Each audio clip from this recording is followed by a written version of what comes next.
to have our wonderful member, Eileen Sweeney, who has a list of accolades and achievements that are longer than my two incredibly long arms.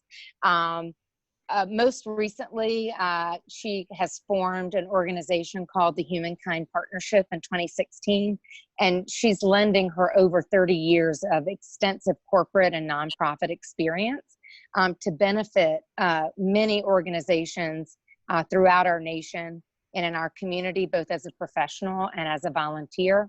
We're super blessed that she is an engaged member of WLP, and we're just so happy to have her present this evening. So with no further ado, I would like to present to you Eileen Sweeney, and thank you all for being with us. Eileen? Thank you, India. Thank you. All righty, I just have a couple of things maybe to help out in the process of using Zoom. I want to say that we have started using Zoom. We were previously on Teams for the purpose of us being able to see you guys. It's difficult to give a presentation and to know that you are there watching and typing your questions, but to not even be able to see your faces. So that's one of the big reasons that we decided to switch platforms. In addition, if you have not used Zoom before, so Eileen is going to give a presentation in which she has a few slides that she wants to show. If right now you have your screen in like grid view and you can see all of us at the same time, if you roll your mouse over to the top right of your screen, you'll see a button that says speaker view. You'll want to click that and use that for the presentation portion. That way you can see all of the information that Eileen has prepared for us. And that way you get the most out of tonight's event. In addition, if you have any questions as we are going through the presentation, Zoom has a great chat feature. So if you want to type any questions, and then we'll be sure to go back through and collect any of the questions to ask at the end Q&A portion. If you want to save your questions till the end, you can ask outright, and that's totally fine. That's the last thing on my list. So without further ado, I want to present everyone with Eileen Sweeney. Thank you. Thank you so much. Thank you, India. Thank you so much, Jessica. And it really is my pleasure to be here with you tonight. Thanks for everybody who is here on Zoom. It must mean that you still have not reached your Zoom limit for the day. I know many of us are living on our Zooms right now. So thank you. Congratulations that you can still fit something else in today. And thank you so much for joining us here. So we're going to spend time together talking about stories, how you craft them, how they become memorable, and how they can really help move something from simply being a human interest story to something that really has human impact. And that's what we'll be doing today.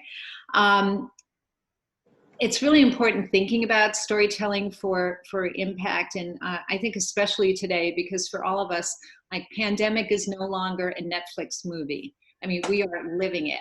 And part of what we're going to be talking about today is really what we have done. What are we doing during this extraordinary, unparalleled time in any of our histories? And how are we recounting that? And really, what does it mean? There is so much rich content right now. And so we'll talk a bit about that as well. But one thing I'd like everyone to do before we get started, does everyone have a piece of paper or a laptop or something? Because we're going to be doing a little bit of writing today, but this is a really easy thing. I think to make this time together worthwhile, if you could pick one entity that you'd like to craft a story about. Now, it can be about yourself, it can be about a nonprofit, it could be about WLP, it could be about your business, but that will really help us to focus what we're working on today and really help you to focus. And I think it's important for a couple of reasons. One is, one of the biggest challenges of storytelling is people staying focused. And we've all seen that. We've been at those meetings or talks or the graduation or whatever it would be that just goes on and up and on. It doesn't mean that they can't have impact, but how much better to be crisp and clean and get to the point. So I think it'll help us if we take a minute now and think about whatever entity we'd like all of this information to revolve around.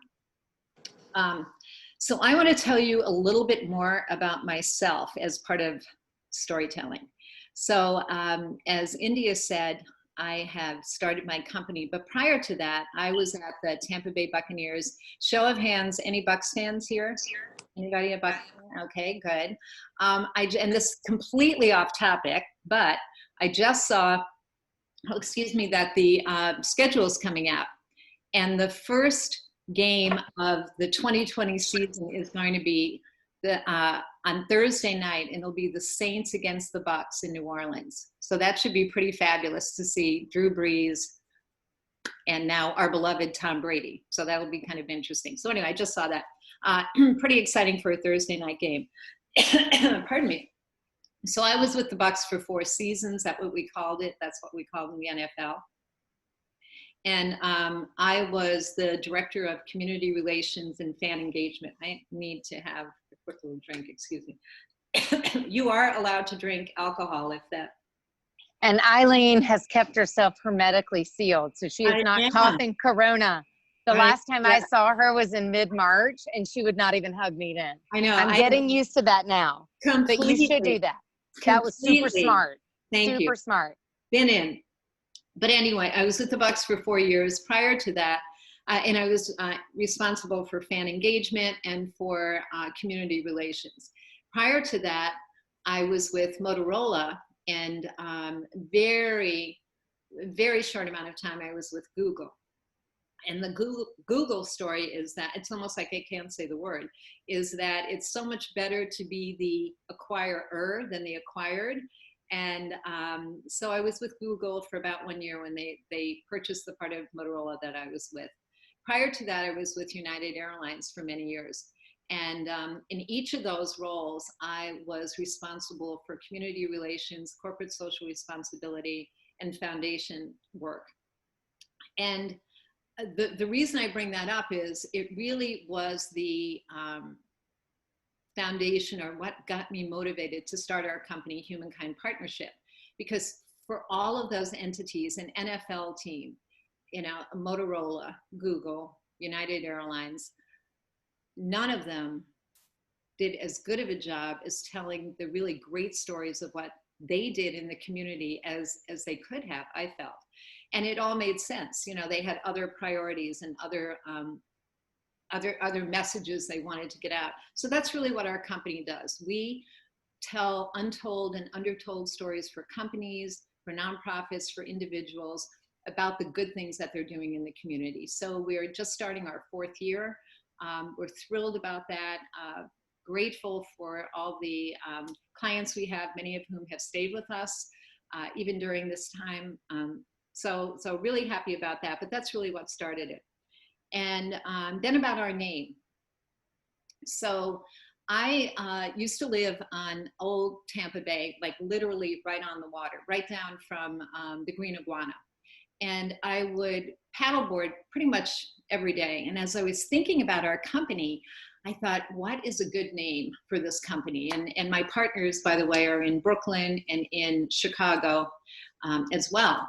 And so I was paddleboarding one day, and I'm in the middle of mangroves, and I thought, that's it. That is the name of our company, Mangrove. I thought, it's great. You know, a mangrove is a place of shelter, but growth. You know, it's organic. It helps the environment. It does all these things. So get off my paddleboard, and I come in, and just like the next day or so, we had a call, an all hands call with the team that was based in Brooklyn. And I said, oh, you guys, I forgot. I don't know if we have any entrepreneurs here, but I bought the URL. I got the Moo business card. I mean, I went in heavy on Mangrove. And so I'm talking to our team in Brooklyn, in New York, and I said, I got the name. It's Mangrove. And to which our head of graphic design said, what the is a mangrove? And that helped us very much.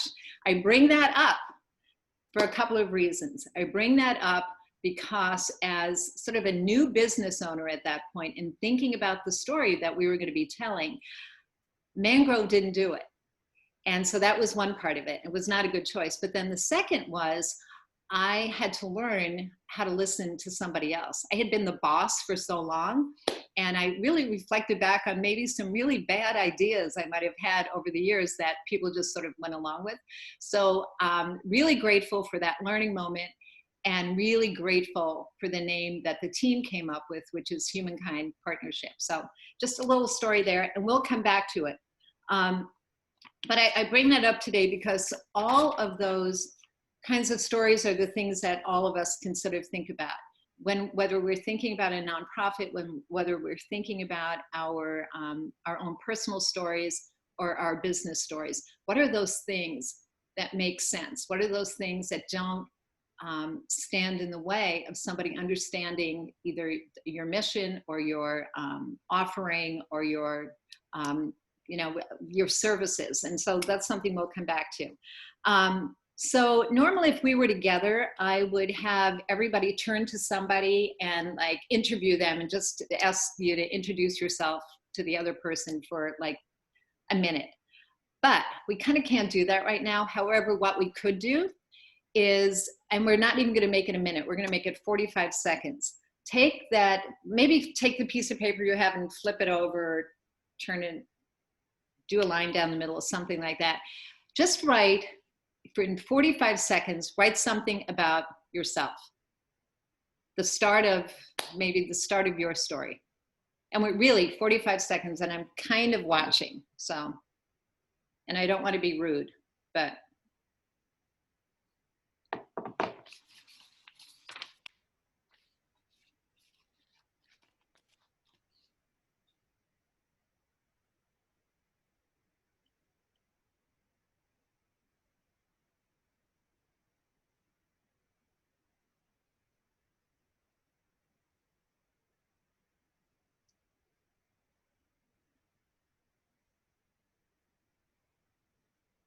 Okay, we're gonna put our pencils down now, but at some point, I would love for you to go back and look at those things that in 45 seconds you felt like were the important things about who you are or who your company is or who that nonprofit is that you're working with. They do become sort of the framework for telling your story. Everything should be hanging on those. And if not, when we come back to that, you can take a look at that and think about what are those issues, what are those ideas that that I could have included or I should include. And I'll bring that up for a reason, is that we say in storytelling that there are hood ornaments. And so think about the things that when you tell your story are going to become memorable, they'll stand out. And so in my story that I just told, and if we were all in the room together, I guess I could ask you that, but maybe I'll ask you on chat. Does anything stand out? Were there any hood ornaments in the story that I just told? Maybe put it in the chat room. Anything that, you know, anything that stands out? If not, okay. Yeah. Or you could speak. Okay, so let's see. Okay. Oh, what's the hood ornament? Okay, good. All right, well, that's wonderful. What's a hood ornament? By that we mean that, and they probably are not even on cars anymore, but they were something that, not quite, it's something that stands out and something that is memorable. So if you think about the cars from the, I don't even know, maybe even the 90s or the early 2000s, you know, let's say a Mercedes would have the symbol and it would sit on top of the hood and be very recognizable and be important and be something that people would recognize easily. So let's see if there's anything here.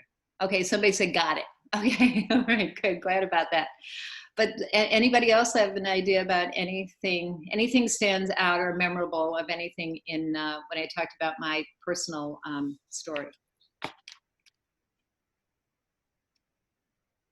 Oh, good. willingness to accept the rejection. That was good as well. So some of the things that, let's see here. What the fuck is a mangrove? Gretchen, I'm going to take you paddleboarding when you have a moment of zen. I'm swiping to your face. Where are you? Oh, I know what it is. Oh, Gretchen might be from Brooklyn. That would be awesome. We'll all go together. So, you know, your question. That was funny. So some of the hood ornaments are some of the things that I think of that probably stand out is some of the big brand names. And again, that would sort of be the hood ornament. So, you know, the Buccaneers, Motorola, Google, United Airlines. My career at United Airlines ended in October of 2001, right after 9/11. I was an executive there, and running their foundation. And at that point, they were on the verge of bankruptcy, and that was the end of that. Those are the kinds of nuggets, though, that become memorable. And that's all we're saying. So when you're thinking about crafting your story, find those things that they conjure up images. They're almost a shorthand or a shortcut to people going, okay, I got that, I got that, I got that. And that's what we mean by that. So I'm going to now see if I can share my screen. I'm going to go over a couple of slides with you. All of the slides will provide to you, and we'll get started right now with them. Was there something else? Okay. All right. So let's go. Host disabled attendee screen sharing. Okay. I think we have to enable the screen sharing. Is that possible? Okay. I think I just did it, but let me know if that works. Okay, I think we may have it. Let's see, did that work? Yes. Yay, okay, good for us. All right, so we've done that. So this is who we are and this is what we're doing, storytelling for good. Part of the things that we're gonna cover today are some storytelling insights. One of them right off the bat is that fact that look for those kind of memorable words, the things that can conjure up an image. They're a shortcut for something much more complicated. That helps us in our storytelling. Some examples of stories that work, and we'll talk about those. I want to spend time on really a framework that I created, which is called Mission, Belief, and Response.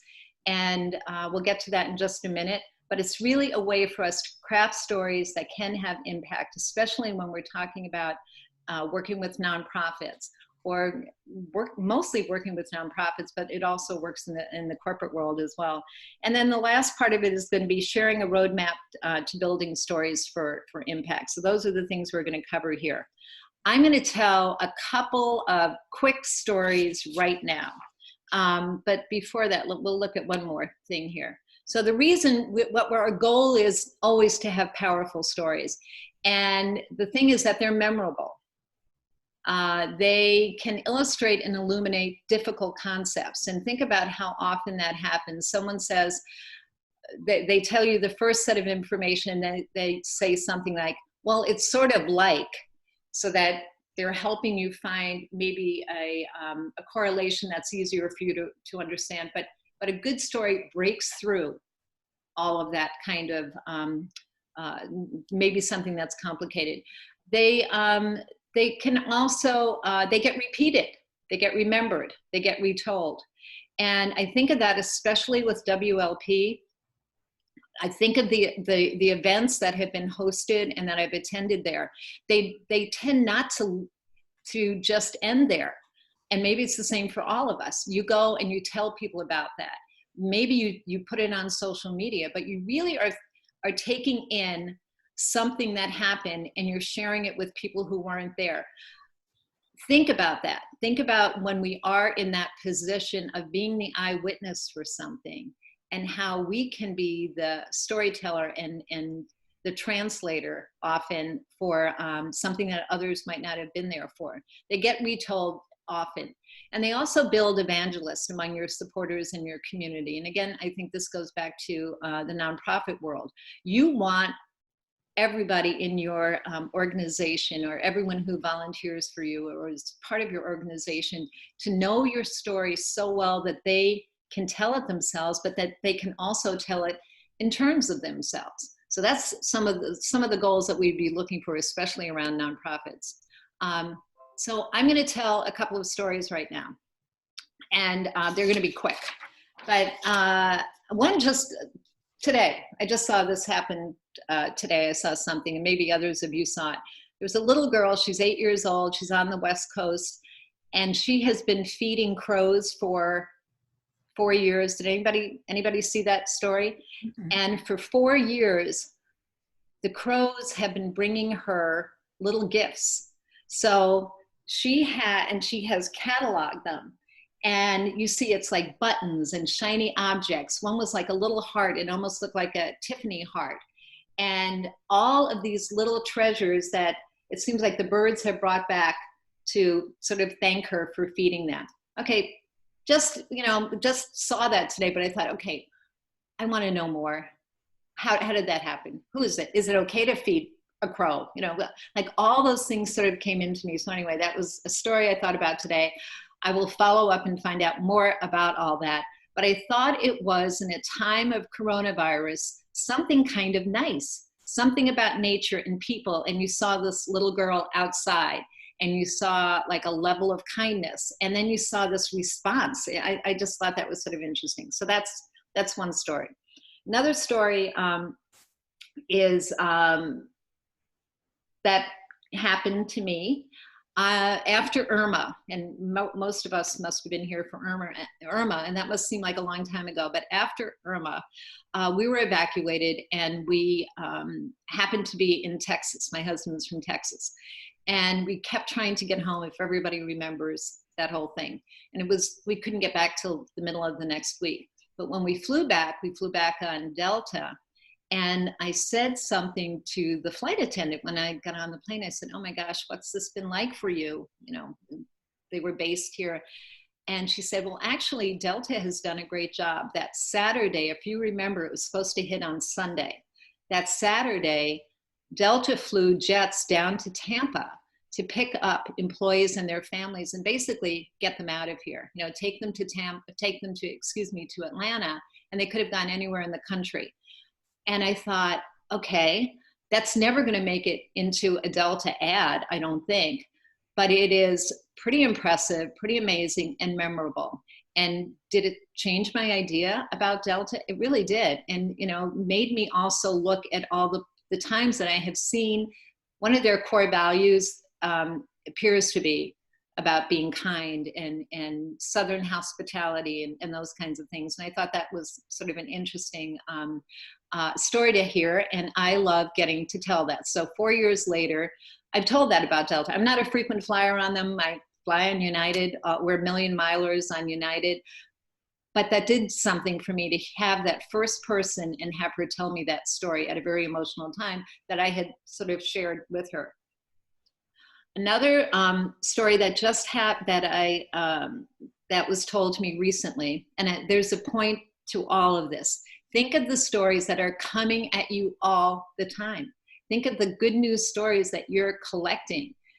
Think of what those stories are right now of good things that are happening. And there's so many of them right now. But this happened a little while ago. I was at a lunch with someone I really didn't know. The third person had invited us to get lunch together.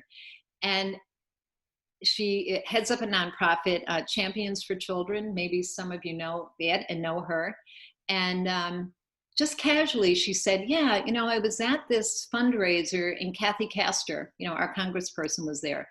And she was talking about something that, bumped into the mission of Champions for Children.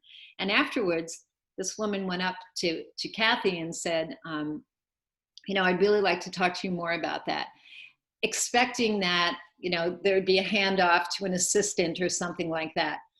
But that didn't happen. Instead, Kathy said, "Give me your information. I'm going to follow up with you, see what we can do about that." And the end of the story was that, they did connect, and that there was some impact for Champions for Children about that, because of that. this was a story that doesn't come out, Congresswoman Castro doesn't talk about that, but those are the kinds of stories that you really want to have repeated, of something that seems out of the ordinary, seems like it's a out of the ordinary, I guess, and with sort of a happy ending. The last story I'm going to tell is more of a fable, I would have to say. But it involves a blind man in Paris. And he sat right on the steps of the l'Opéra. And he had a sign that said, I'm blind, help me. And this gentleman went by every day and would see that there was nothing in his cup. And so one day, and the gentleman was like from an ad agency, let's say. And he said to him one day, he said, can I have your sign? And the blind person said, sure. He takes it and he writes something on it, puts it back, takes off. A couple of weeks later, he comes back and he walks by and he sees that the cup is like overflowing with money. And he goes to the blind man and he said, how are things going? The guy's like, whoa, I can't believe it. I don't know. What did you write on my sign? And he said, I wrote, spring is coming and I won't see it. And so the sort of the difference there, I guess the point of it is that he was still a blind man sitting on the steps of l'Opéra, but the language that was used was such that it had an emotional impact and caused people to be more generous with him. So all of those stories really are stories about how language, storytelling, something out of the ordinary gets repeated and gets and can have an impact. So with any of them, anybody want to get in the chat room, anything that any kind of comments on any of those stories that we told, either the Champions for Children, the Delta Airlines, the girl with the crow, or the blind man. Any comments on that? Any of those? I can't look at the, not yet. I don't know. Are there any comments?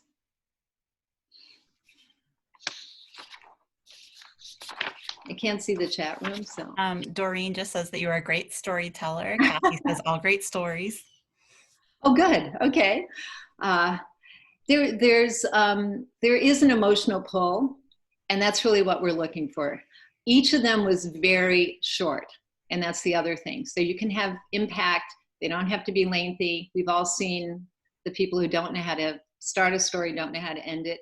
So think about that again in your storytelling. How do you get to that point in a way that your audience sort of stays with you on that? So the next thing, and Eileen, Catlin says that she liked that each of the stories was short, but it got the point across. So I think it's playing into that, as well as being succinct and understanding what the story is in order to tell it. Great.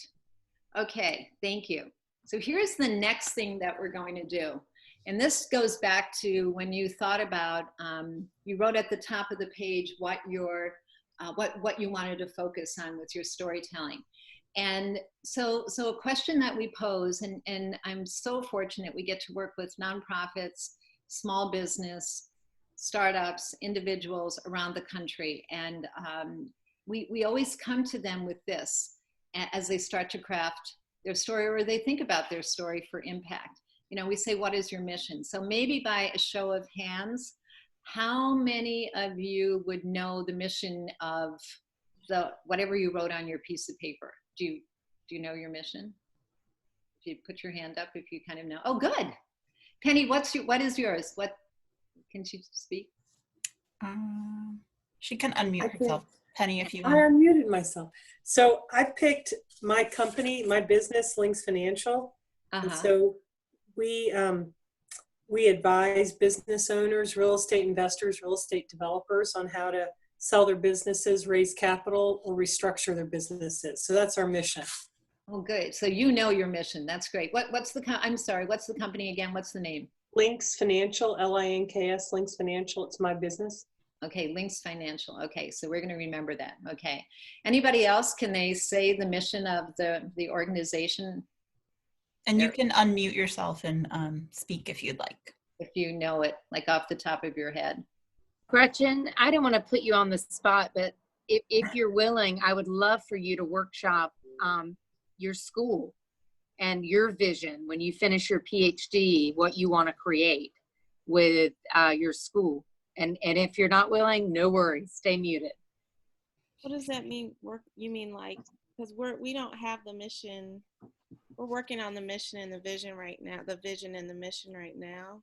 Mm-hmm. Okay, well, maybe it's an offline conversation, but I don't have it ready to, but this is very helpful in all of that. okay, I'm sorry. No, it's a good, I wish I had it. Like, I was like, dang, I wish I had it right now. Cause Well, here's the reality, Gretchen. Most people can't say what it is. They sort of know what it is in very broad terms, but the specific part they might not know. And so we're going to do a little exercise right now. All of us will do it. And the question that we say is how familiar, and maybe Penny, this is important, how familiar are people in general, clients, supporters with your mission? And now the question is, when do they get it wrong? And how does that work? And when do they get it right? And how does that work? So maybe just think about your mission, whatever you wanted to write about. So if it's WLP or the Spring of Tampa Bay or whatever, if it's a nonprofit, if it's your business like Penny and its links, just put, when people get it wrong about your company, what are those things that they get wrong about it? Maybe 3 things that have occurred to you or that you've learned that people get it wrong. And then list 3 things that shows when they get it right.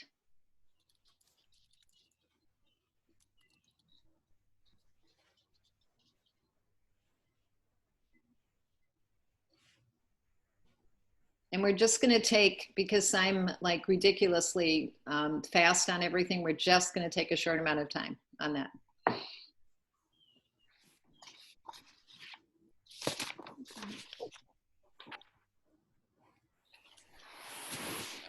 So did everybody have a chance to at least write down?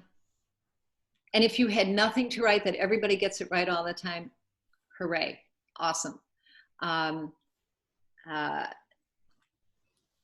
That's unusual.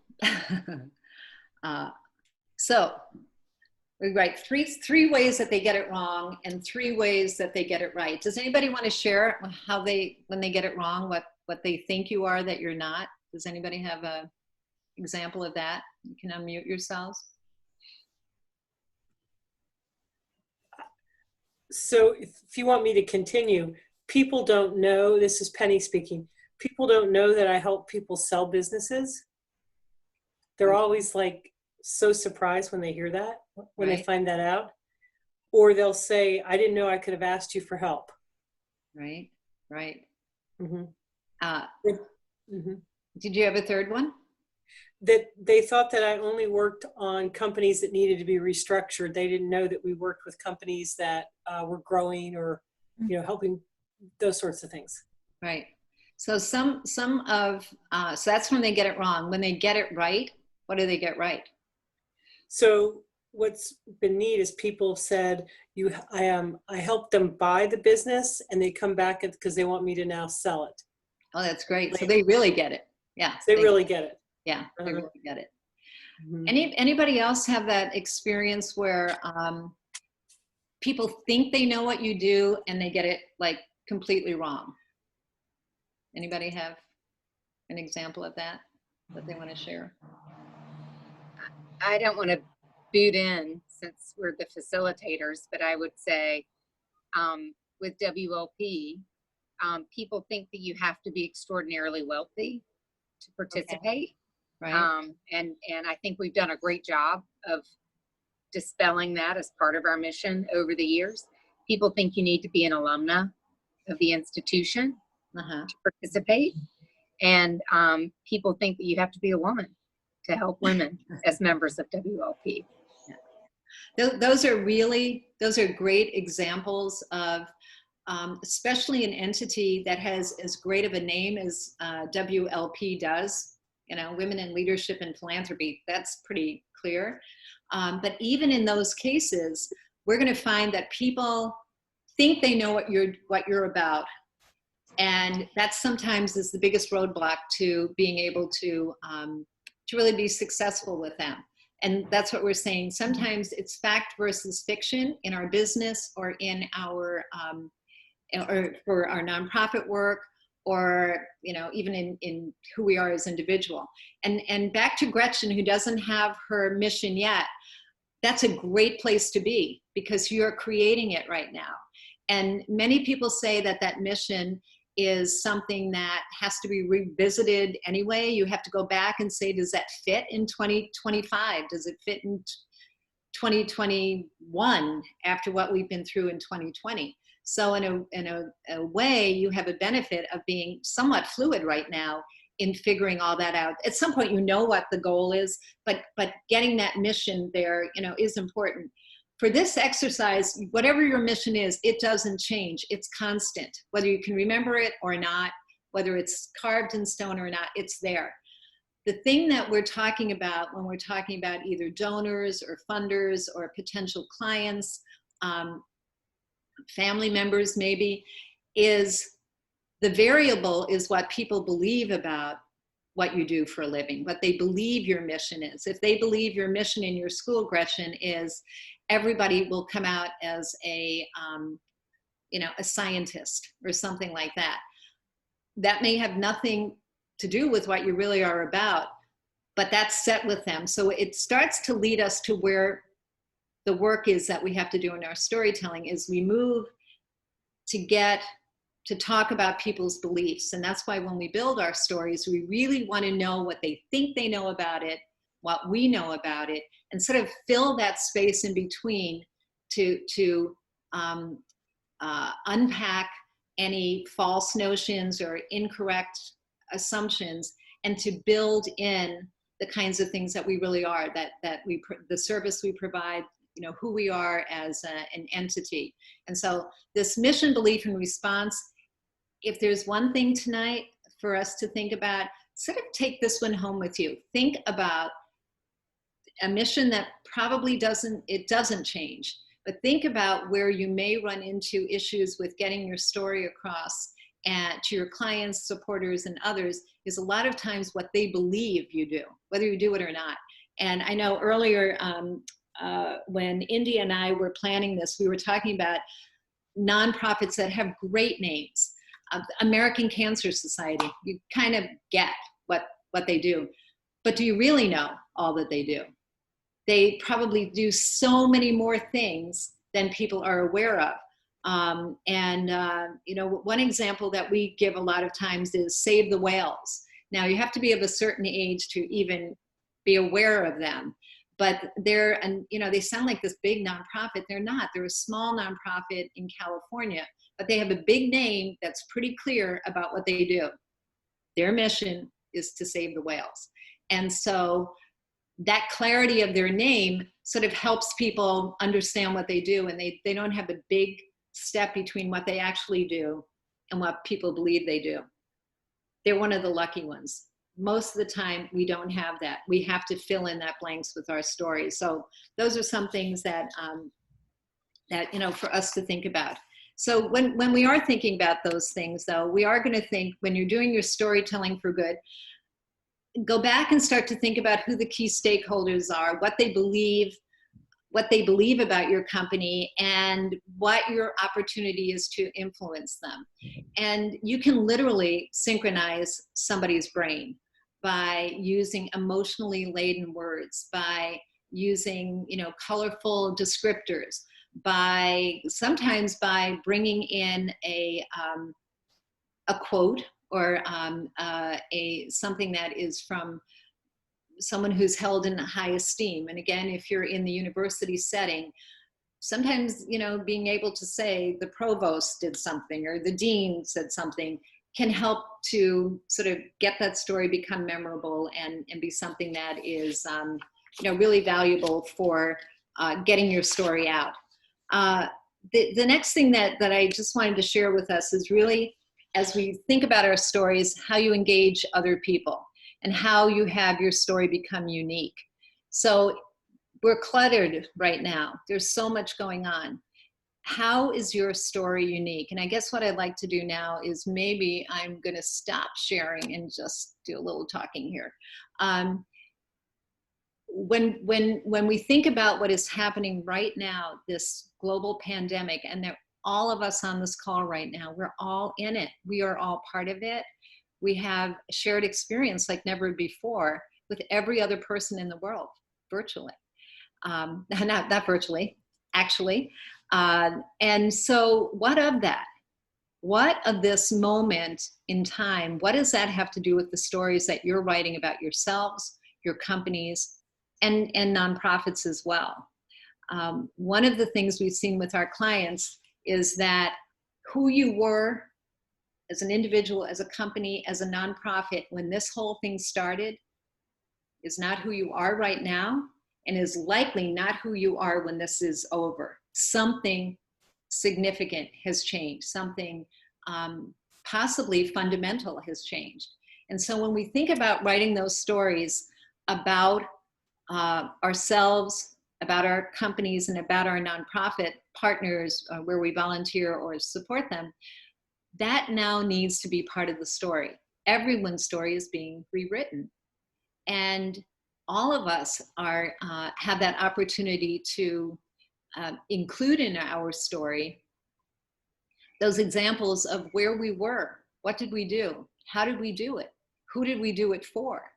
And how did this lockdown, or whatever we call it here in Florida, how did that impact, how did that impact my brand, my community, my company? And now, how do I tell that part of the story? And so for each of you, I think when you go back, and the first thing we did is I asked you to take 45 seconds to write about yourself. Can we take a few minutes, not minutes, my goodness, no. Let's take a minute or so, just jot down some things that are you now because of the COVID-19 pandemic. Just some things that come to mind. And let's see how so let's do that. Let's just spend a minute writing, who are we now? So it's almost you're updating that story that we started with earlier.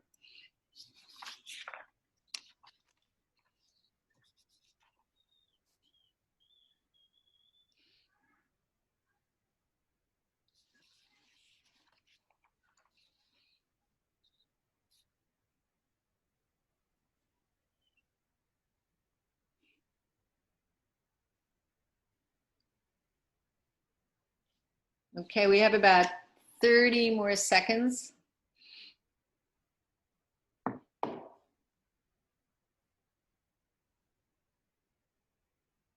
Okay. All right. So, by a show of hands, I guess that would be a good way to do it.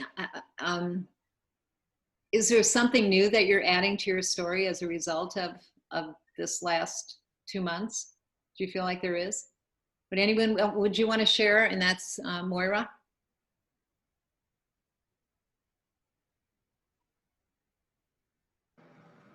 Can you hear me now? Yeah, and you look great, by the way. You look great. That's kind. Thanks. I started with a different story, and I changed midway because it seemed to fit better. I'm on the board of Champions for Children, so I really perked up my ears when you talked about them. And we have had a great deal of difficulty with our name and identifying what we do. And have just gone through that exercise, as a matter of fact, and have tried for the board to have 4 or 5 bullets that they can always go to. Yeah. But what I'd like to share is that during the pandemic, we had to cancel not only our major fundraiser luncheon, but a fundraiser fishing trip that always was lucrative. And then we had to look for monies to replace this because we couldn't just postpone them. So we went and had an online fundraiser for a month and were very successful. Anyway, the other thing we changed was just the innovation of delivering care to all of these families telephonically or through Zoom, and many of them don't have access to computers. So there was a tremendous amount of change that had to happen. And the third thing that I thought happened because of the pandemic was that the whole group became stronger together. Mm-hmm. Right. And our communication within ourselves was much stronger. That's great. Thank you, Moira. Anyone else have comments that they'd like to make about the change maybe that happened during the pandemic? I can't see everybody right now. You can put your hand up. I really like, though, what Moira said, and I bet that is going to be a common thread, isn't it? We talked much more to people. We connected. We innovated, regardless of what your business was, regardless of the nonprofit that you're engaged with. There was innovation that was forced upon us, and there was communication strategies that had to be developed. And that becomes part of these stories. And to go back to what I said before, we have this shared global story. It doesn't mean that your individual story isn't important, because the nuance, the deliverable, the approach that was taken, the virtual event, the never before done Giving Tuesday now thing, whatever that thing was, those are the things, those are your story. That's your news story. And all of us are going to be accountable for what we did. We shouldn't be the same. We should not be the same as when we started that. And I'm going to go back to Gretchen with her mission. Lucky you, because innovation is just swarming around you right now. I would imagine that when you craft that mission, it is going to be reflective of today and now, and with a look to the future that wouldn't have looked the same if you did it in January or maybe even in February. We've all got a little bit of scar tissue from this, but we've also all gotten something else that's come out of it. And it's like a strength and a resiliency and a resistance. And when I think about the stories that we'll tell individually about this, and I would love to see, and I may ask you to do a little homework, which is write me, send me your story. I would love it. We're all going to be writing, and when we think about it, it's a puzzle piece, right? And we're all part of this thing that says, this is what Tampa did. You know, if we got really, really localized with it, then it's like, this is what I did, this is what my family did. Those are important, really important stories for us to think about. And if we haven't been keeping that journal, if we haven't been even just, you know, I have a friend who's taken a picture of every meal for the whole 2 months, every single meal. And I thought, okay, what is that? I don't know what it is, but it is memorializing this moment in time for her family, for whatever reason. And those are the things that we have right now, because we know we'll forget all this. And I mentioned 9/11 earlier, and I will never forget that. You know, 2 of the aircraft were United Airlines planes. I will never forget that.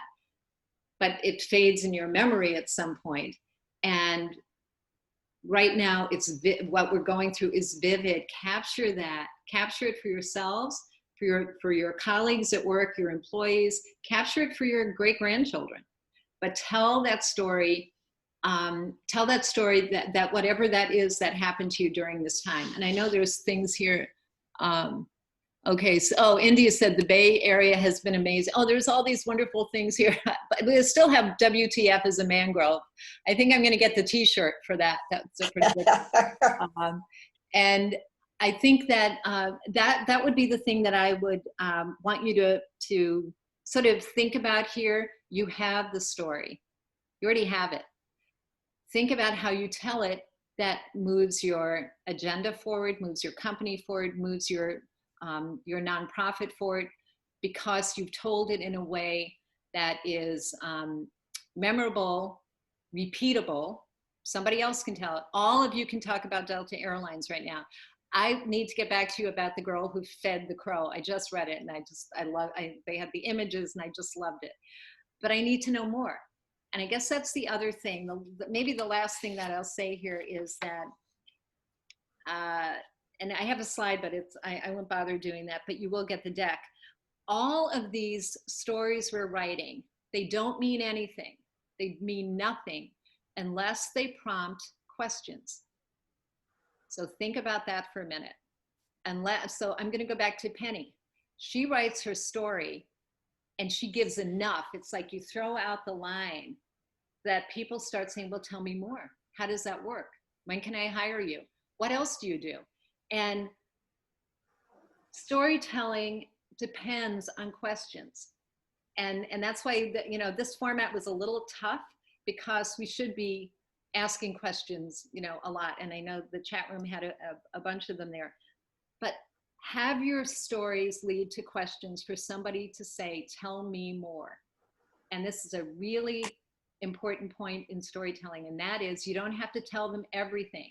Think of Tiger King. Whatever was it called? Tiger King? Was that the Netflix thing? They didn't tell you how it ended in the beginning. They made you sit through hours of that to get to the end. Don't give it away. Don't give away the gotcha. Don't give away the punchline. Don't give away the end of the story. Think of your story crafting and your telling as writing your own screenplay. Really think about it. It's got a beginning, it's got a middle, it's got an end. There's probably a villain somewhere. And the villain in these cases, the villain is the flipping pandemic is the villain. But think about crafting your screenplay and not giving away the answer, like right in the beginning. And we see that so many times, because if you've done that, you've lost them. Make people work for the solution, make them work for the end, make them work for the point of the story, I would say. So you want them to ask questions. You want to have your own little passel of questions like, please ask me this. Then you want the ones that are like, nah, please don't ask me that. But if you ask me it, I have an answer for you. And then there's the ones that like, why are you asking me that? Each of them flow from you crafting your story. Each of them is an opportunity for you to tell your story again. Even for that question that seems like, why are you asking me that? Is a chance for you to come back to your major story. This is what we do for a living. This is why we do it. We sell and we buy, whatever that thing is. So be prepared for questions and be prepared for the answers for them too. So I guess it's time for us to say goodbye to each other right now. So I guess if I had takeaways for all of this, be exuberant storytellers. You have the right. You have your story. Nobody else has it. It is you. It is yours. It can be shared. It can be written. It can be whatever that is, but it is you and yours. Think about that and take that on. Own it. Love it. And then when we get into thinking about our companies, know what the mission is, know what that is, but also get ready for where the speed bumps and the pitfalls might be so that you're ready to correct the incorrect thinking, help people, lead them in the right direction on being able to really understand what you do for a living. Always know your audience, play to the audience, their level of understanding, their level of interest, their level of, basically knowledge about whatever it is you're talking about. Understand where you have to go slower or longer. it's all, when we write our stories, it's almost like we're learning new languages, and we get a chance to play with new languages as well. And then the last thing I'll leave you with is that find 2 or 3 great stories about you, about your product, about your company, about your colleagues, about Tom Brady, whatever it is. Find those things that are captivating. You know you have them. You can use them when something comes up that seems like it might be standing in the way of you getting to the results that you want. Practice them, practice on yourselves, practice them on your colleagues as well. And the most important thing is never be boring. There is no boredom allowed. Never be boring. So I think I'm going to get 2 t-shirts, never be boring. And then the other is WTF Mangrove. I think that's going to be my new company. But with that, I see that there's questions here. I don't know how to get to all of them, but we will look at them. Thank you. And I guess I'll turn this over to you. Yes, if anybody has any final thoughts, any questions, most of what's in the group chat are just comments. But if you want to, you can even unmute yourselves and say thank you so much to Eileen. Whatever. I love Gretchen's dog is beautiful. I love that. That was a good in the chat room. So. And your son is even more beautiful. It was so nice to see him. He's available. Yeah. Well, thank you all. Thank you so much. Thank you, Eileen. Thanks for everybody participating. Thank you, Jessica, again for your creativity. Thanks, everybody. Tell people about how amazing it is. It's the best hour you can spend on a Thursday at 6. Thank you, everyone. Okay. Bye. Take care. Be well. Bye.